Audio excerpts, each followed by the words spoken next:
Hello everybody, it's Miss Middleton with the Splash program at the CISD, and with me I have a couple friends. Mr. Kevin. And Mr. Winchell. Today is our last Splash lesson of the series, and it's called Where My Food Comes From. So just like people, plants have different parts too. People have arms, legs, a head. Plants have different parts like roots, stems, leaves, flowers, fruit, and seeds. If you take a look at this diagram of a strawberry, you will see all the different parts of a plant. You can see the roots, you can see the leaves, you can see the flowers, and you can see the fruit. Today we are going to pretend that we are a plant and that we are growing in a garden. So the first thing that we're going to do is to curl up in a little ball. Curled up in a little ball, we're going to pretend that we are a strawberry seed down in the earth. What do seeds need to grow, Mr. Kevin? They need some sunshine and they need some rain. Great. Mr. Winchell, can you pretend to give us some rain so that we can grow? All right. Now that we have some sun and we have some rain, take your toes that are standing on the floor at home and start wiggling your toes. Our toes are the roots of a plant. Does anybody know why the roots are important to the plant? What do they do for the plant? Do they give the plant nutrients? Yeah, and where do the nutrients come from? The soil? Yeah. I think so. Yeah, so it's very important as we're wiggling our toes in the earth that it brings those nutrients and it brings water up into the plant. So here we go, we're going to start to grow. So kind of stand up and kind of wiggle your way out of the ground. Okay? Standing up, raise your hands up to the sky. Your hands are the leaves of the plant, and it's important for the leaves on the plant to reach up towards the sun. Very good. All right. Take your fingers and spread them out, and then wiggle your fingers. What do you think our fingers are as part of the plant? Do you know, Mr. Winchell? Are they the leaves? Close. Are they the fruit? Not exactly. What are they? Our fingers are the flowers of the plant, Oh. and the flowers are blooming in the sun. All right, you can put your hands down. After the flowers bloom, the fruit grows into a strawberry. And a strawberry has seeds. If you take a look here at this picture, you will see all the little seeds on the strawberry. And if you plant one, a new strawberry plant can grow.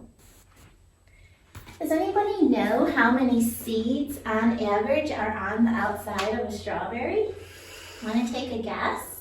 200? What do you think, Mr. Kevin? Do you think he's right? Yeah. Yeah, about 200 That's a lot. tiny little seeds. It My is a gosh. lot. So the next time you eat one, see if you can count all the seeds on your strawberry. Mr. Winchell and Mr. Kevin, what other seeds can we plant in a garden to grow? Okay, my favorite seed to plant in a garden is a sunflower seed. You've probably seen them growing on the side of the road, and you've probably seen the seeds in a gas station. You can't plant those because they've already been roasted, but they're the same exact seeds and they're really big. And then you plant them in the ground, and then in spring and summer, the huge sunflower grows, and they really can grow taller than me. And they're really pretty, and their heads are huge, and they always face the sun. And then in the fall, they droop down. And what happens is you can take those heads, take the sunflower heads, dry them out, take all the seeds, and replant them next year. Mr. Kevin, when you eat sunflower seeds, do they all taste the same, or do they come in different flavors? Well, you can make them in different flavors, but how you would make the seeds is you would take all the seeds off the head, and then you would put them in the oven, kind of how some people maybe bake pumpkin seeds. So you could do that, and then after you bake them, you take them out, and then you would put different flavors and different seasonings on top of them, and you can make them however you want. I like them just plain personally. Great, thank you. Mr. Winchell, what do you like to grow in the garden? So, one of my favorite vegetables is the cucumber, which happens to be today's taste testing. So I get cucumber seeds at the store and plant them. They grow into what looks like a vine, turns into a flower, and then you get, voila, a cucumber. Nice. In what ways can we use a cucumber? How do you eat them? I personally like cucumbers just with a little bit of salt and pepper, but they're really good with a little bit of vinegar, a little bit of onion, which is kind of like a little salad. I always put cucumbers on my salad. Nice.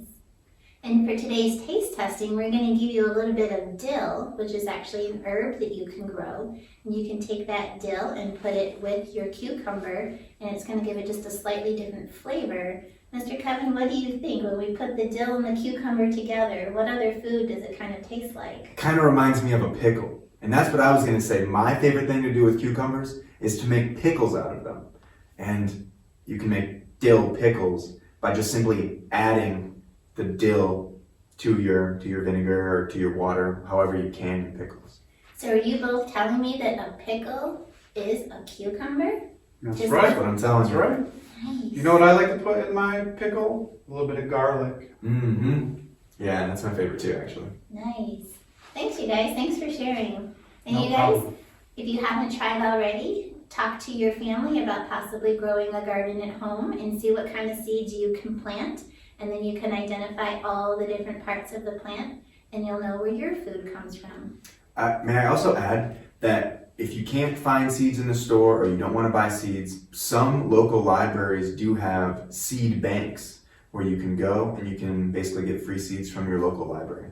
Great. And can some of these be planted indoors if we don't have an outdoor garden?